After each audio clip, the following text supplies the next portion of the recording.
Welcome to my YouTube channel, Tony Best Cosmetics. Today we will discuss more about a body lightening oil, called Glow Booster Lightening Oil. But before I start, please subscribe to my YouTube channel and don't forget to click on the bell icon so you will be notified whenever I upload a new video.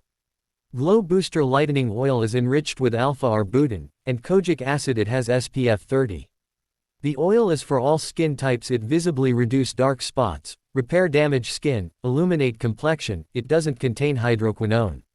Skeenpoint Glow Booster is an ultra-rich, lightening and whitening oil that nourishes the skin while diminishing the appearance of visible spot, dullness, and discoloration. It is formulated with alpha-arbutin and kojic acid for maintaining an even skin tone and prevent hyperpigmentation to get you a more even balanced complexion. How to use Glow Booster Lightening Oil. After shower, apply to the area as required and gently massage until complete absorption. Caution. For external use only, avoid contact with eyes, keep out of the reach of children. Side effects of using Glow Booster Lightening Oil.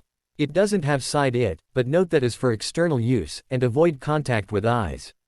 Benefits of using Glow Booster Lightening Oil. 1. It helps to reduce dark spots on the skin. 2. It repairs damaged skin caused by chemical reactions. 3. It illuminates the skin complexion. 4. It lightens the skin. 5. It helps to prevent hyperpigmentation. Thanks for watching my video. Please subscribe to my YouTube channel.